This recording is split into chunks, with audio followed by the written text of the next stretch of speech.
Hello, my name is Stephanie Cunningham, and today I'm going to talk to you about my DNP project. The title of my project was Implementation of a Pulmonary Hypertension Screening Protocol in Infants with Bronchopulmonary Dysplasia, a Quality Improvement Initiative. To give a little background, bronchopulmonary dysplasia, or BPD, is a common chronic lung disease associated with prematurity. It can range from mild to severe and has an incidence rate averaging 12 to 32% for infants born less than 32 weeks gestation and up to 68% for infants born between 22 to 28 weeks gestation. Infants with BPD are at high risk for elevated pulmonary pressures and BPD-associated pulmonary hypertension. The incident rate of pulmonary hypertension in infants with BPD averages 25 to 37%. Pulmonary hypertension in infants with BPD is also linked with worsened clinical courses and increased morbidity and mortality. The mortality rate averages 14 to 38%, however, may be as high as 47% within 2 years of diagnosis, in severe cases when the pulmonary hypertension persists beyond the first few months of life. Due to the high incidence of pulmonary hypertension in infants with BPD and the increased morbidity and mortality associated with it, in 2015, the American Heart Association and American Thoracic Society published new pediatric pulmonary hypertension guidelines recommending routine screening by echocardiogram for pulmonary hypertension in all infants with BPD. Prior to project implementation, the Naval Medical Center San Diego, or NMCSD, was not following these recommendations. Oftentimes, asymptomatic infants with BPD were not routinely screened for pulmonary hypertension, and even infants with previous echocardiographic evidence of pulmonary hypertension were frequently lost to cardiology follow-up. Additionally, patients with BPD who were not previously followed by cardiology were often being admitted to the hospital for acute pulmonary hypertensive crisis and with disease processes complicated by pulmonary hypertension. Based on all this, it was determined that NMCSD had the need for a project to develop and implement a standardized protocol to routinely screen for pulmonary hypertension in this patient population. This DNP project was developed and implemented in conjunction with the pediatric cardiologists at NMCSD. The purpose of the project was to develop and implement a standardized protocol to routinely screen for pulmonary hypertension in children less than 2 years of age with BPD. The hopes were that increased screening for pulmonary hypertension in children with BPD would result in increased and earlier detection of pulmonary hypertension, earlier intervention of therapy as medically indicated, and decreased morbidity and mortality rates. The DNP project took place at NMCSD in the Neonatal Intensive Care Unit, or NICU, an outpatient pediatric cardiology subspecialty clinic. The project utilized a quasi-experimental design comparing data from a prospective cohort and historical control group. Data was collected through an electronic medical record review. Inclusion criteria for both groups included infants less than 34 weeks gestation at birth with a diagnosis of BPD delivered at NMCSD, transferred to the NMCSD NICU, or followed outpatient by the pediatric cardiologist at NMCSD. Exclusion criteria included patients with critical congenital heart disease, or CCHD, and patients with missing medical records, so data was unable to be collected. The final prospective cohort consisted of 20 patients under 2 years of age with PPD born April 1, 2015 through May 31, 2017. For the historical group, 15 patients with BPD born August 1, 2013 through March 31, 2015 were identified.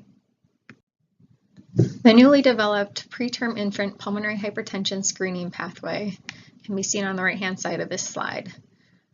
The screening pathway recommends a screening echocardiogram at 36 weeks corrected gestational age for pulmonary hypertension for any of the following infants with bronchopulmonary dysplasia.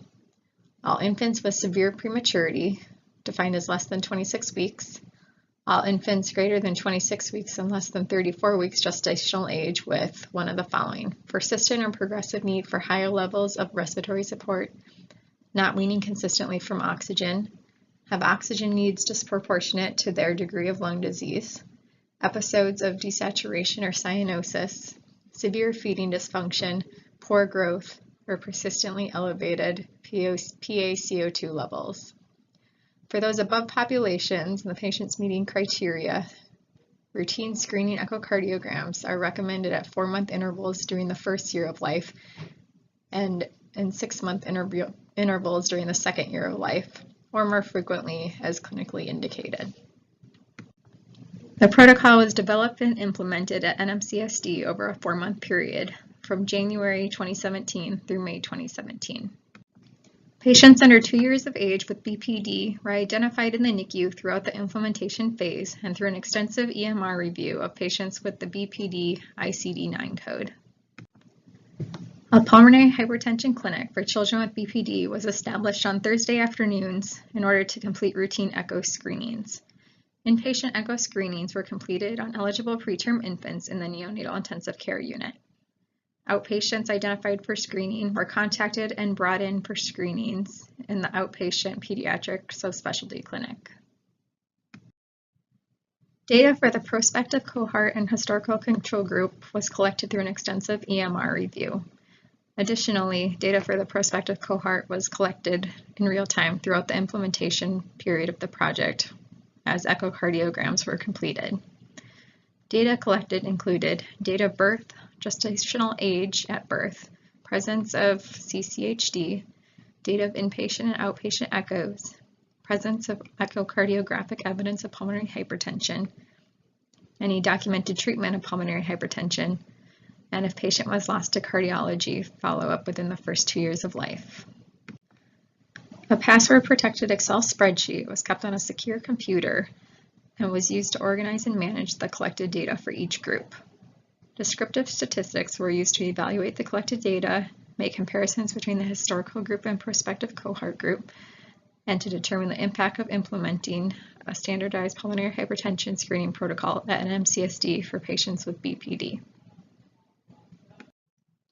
After analyzing data, one of the important findings of this project was that prior to project implementation, 67% of patients in the prospective cohort group and 87% of patients in the historical control group were not routinely screened for pulmonary hypertension, despite prior echocardiographic evidence of pulmonary hypertension noted in 70% of patients in the prospective cohort group and 46% of patients in the historical control group.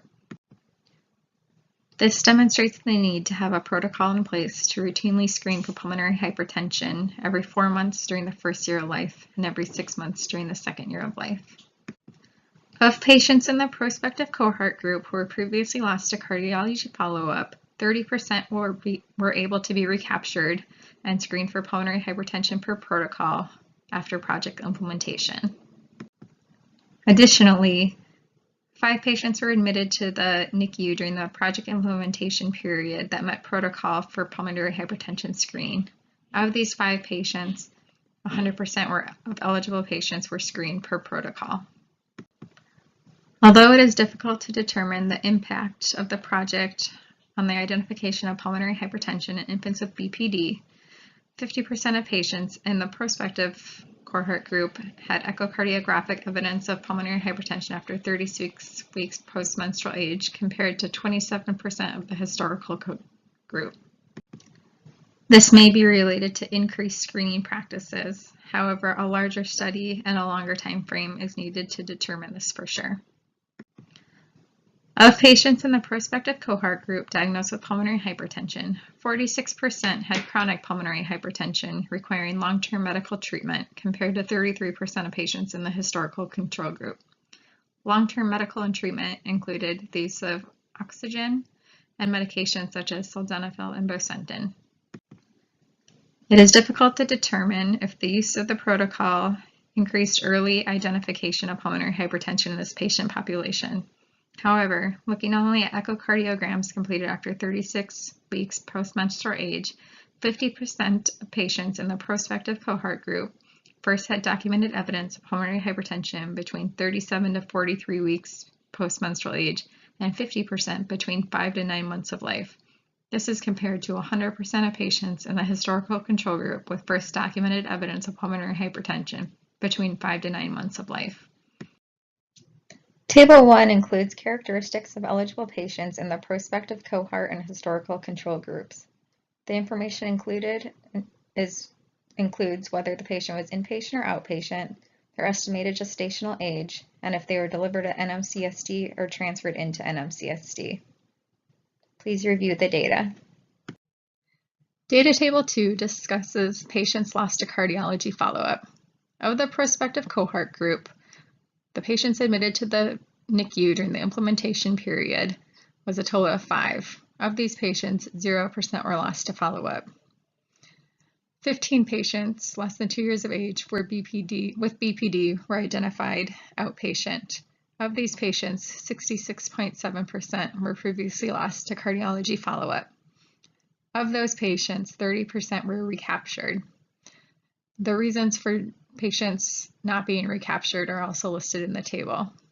For the historical control group, the percentage of patients lost to follow-up equaled 86.7%.